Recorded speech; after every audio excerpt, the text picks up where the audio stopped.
Waard Goed Sjocht in Serhuzem verneemt dat er wat net doogt aan dit verkiezingsboerd. Geen BBB, maar BBQ. Met de slogan iedere dag barbecue weer. Een groep inwoners maken een ludieke poster met fictieve partijen en hongerdoek oer de officiële verkiezingsposters van Achtkarspelen. En toen zei ik tegen mijn maat van machine, dat spandoek, hadden we dat nou misschien nijmeidje. En daar hingen we met je meidje met exact nij.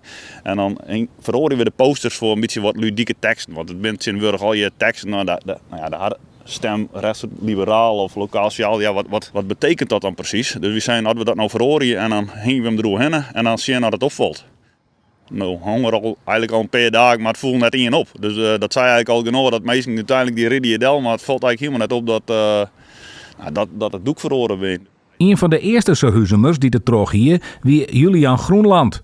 Ik ging naar Squaleta en toen kwam ik later bij waarom. En toen denk ik van, toen zeg ik BBQ's en ik denk, nou, wat een leuke partijen kunnen we dit hier op stemmen. Het ludieke spandoek is intussen weer voorthellen troch Achtkarspelen.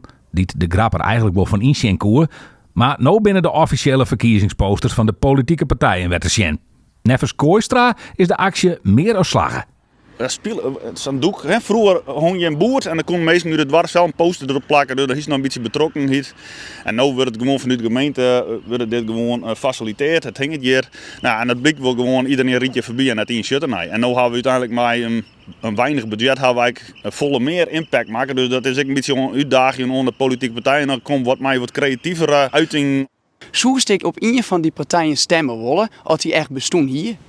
Sowieso BBQ, want ik hou wel van barbecue en dan wil ik les alle dagen barbecuen. Ja, dan zoek ik misschien wel op de biljartunie, die in we druk bij. Biljarten vind ik hartstikke leuk, dus dan ga ik voor de biljartunie.